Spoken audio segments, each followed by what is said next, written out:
तर महत्त्वाची बातमी आपण या ठिकाणी पाहताय। तेजस्वी घोसाळकर मुंबई बँकेच्या संचालक पदी तेजस्वी घोसाळकर यांची निवड झाली आहे। हा माझा सहकार क्षेत्रामधला एक महत्त्वाचा आणि पहिलाच अध्याय असल्याचे प्रतिक्रिया त्यांच्याकडून देण्यात आलेली आहे। राजकीय पक्षाचे जोडे बाहेर ठेवून काम करणं हाच खरा सहकार धर्म असं तेजस्वी घोसाळकर यांनी आपल्या पोस्टमधून म्हटलेलं होतं। या निर्णयाकडे राजकीय दृष्टीने पाहणं अत्यंत चुकीचं ठरेल असं देखील त्यांनी म्हटलंय। तर स्वतः तेजस्वी घोसाळकर आपल्यासोबत जोडल्या गेलेल्या आहेत। तेजस्वी घोसाळकरजी स्वागत आहे तुमचं TV9 मराठीमध्ये। मुंबई बँकेच्या संचालक नमस्कार। हा, तर त्या ठिकाणी तुमची निवड झालेली आहे, यावर तुमची पहिली प्रतिक्रिया?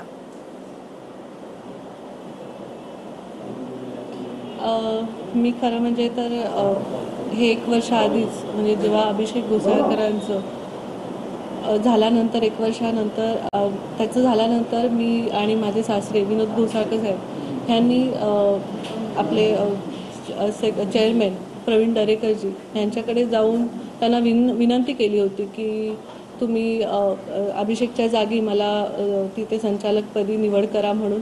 तेव्हा त्यांनी मला असं बोलले होते की मी प्रयत्न नक्कीच करेन आणि आत्ता ही निवड झालेली आहे। खरंच तर त्यांचे मी मनपूर्वक आभार मानते आणि सगळे संचालकांचे मी आभार मानते। काल हा निर्णय समोर आला, मात्र ताई एक प्रश्न असा पडतो की 2 ते 3 दिवसांपूर्वीच विनोद घोसाळकर हे संजय राऊतांसोबत होते आणि राऊतांना हे स्पष्ट करावं लागलं की विनोद घोसाळकर हे कुठेही जात नाहीयेत, ते आमच्याच पक्षासोबत आहेत, ते ठाकरे गटासोबतच आहेत। तर ही वेळ का आली?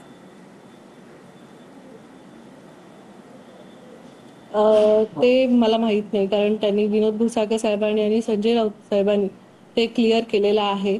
आणि आताही बघाल की ऑफिसमध्ये मी आपल्या पक्षामध्येच आहे, उद्धव साहेबांसोबतच आहे। उद्धव ठाकरे यांच्यासोबत तुमचं काही बोलणं झालं काल हा निर्णय आल्यानंतर? नाही, अजून तरी काही नाही झालं। संजय राऊतांची प्रतिक्रिया आलेली आहे, त्यांनी पण असं म्हटलेलं आहे की या निवडीकडे तुम्ही राजकीय दृष्ट्या पाहू नये। म्हणजे एक प्रकारे संजय राऊतांकडून स्वागत म्हणजेच ठाकरे खरं पक्षाकडून सुद्धा स्वागत झालेलं आहे या निर्णयाचं, असंच म्हणावं लागेल। हा, बोला। खरं तर राजकारण हे वेगळं आहे आणि सहकार क्षेत्र वेगळं आहे। अभिषेकनी खूप काम केलेलं आहे ह्या क्षेत्रामध्ये आणि त्यांचंच पायावरती पाय ठेवून मीही काम करण्याचा प्रयत्न करते आणि सहकार क्षेत्रामधला माझा पहिला हा अध्याय चालू होत आहे। त्यांची जी कामं आहेत ती खूप चांगली होती, ते अभ्यासू होते। त्याचप्रमाणे मी तसंच वागण्याचा प्रयत्न करेन आणि दाखवीन की खरंच सहकार क्षेत्रामध्ये मी पण काम करू शकते। भाजप किंवा शिंदेकडून तुम्हाला कुठली ऑफर आहे? असं काही नाहीये, कुणाकडून ऑफर असं काही नाहीये। आता पुढे नेमकं काय करायचं तुम्ही ठरवलेलं आहे? अजून तरी काही ठरवलेलं नाहीये। मी अजून उद्धव साहेबांबरोबरच आहे। त्या दिवशीही आपल्या चॅनलला सांगितलं होतं की मी अजूनपर्यंत उद्धव साहेबांबरोबर आहे। पण हा निर्णय हे 1 वर्ष आधीच आम्ही उद्धव साहेबांना पण माहिती आहे, पक्षाला माहिती आहे की आम्ही हे संचालक पद मागण्याचा प्रयत्न केलेला अभिषेकच्या जागी आणि ते आत्ता भेटलेलं आहे। त्यामुळे हे राजकारण नाही, हे सहकार क्षेत्रामधलं पद आहे।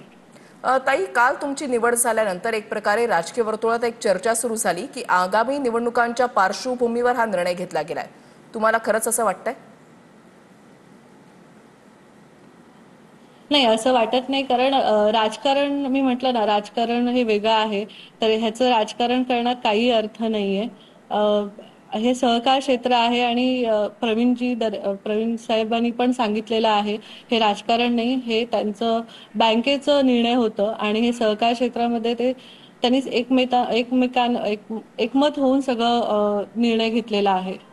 तुमच्या निवडीला थोडा उशीर झाला असं तुम्हाला नाही वाटत का? कारण 1 वर्षापूर्वी मागणी करण्यात आली होती। एकमत होण्यासाठी थोडासा वेळ लागलं आणि थोडं उशीर तर झालंच, पण ठीक आहे, उशीर झालं तरी काय आलं, पण ते झालं ह्याच्यात मला आनंद आहे आणि अभिषेकच्या जागेवरती मला तिथे जाण्यास मिळते, ते खूप मला चांगलं वाटतंय। कुणामध्ये एकमत होत नव्हतं? ते मला माहित नाही, हं. ते प्रवीण साहेब पण सांगू शकतात, कारण मी तिथे नव्हते.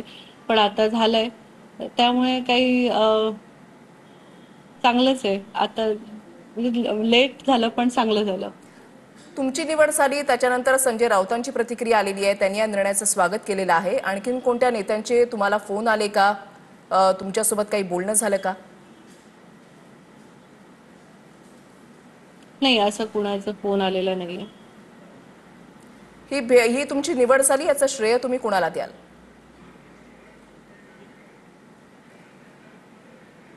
सगळ्यांना जे संचालक आहेत आणि सगळेच ज्यांनी माझ्यासाठी प्रयत्न केले त्यांना मी सगळ्यांना धन्यवाद करते आणि ही माझी निवड केल्याबद्दल अजून अजून एकदा मी धन्यवाद करते.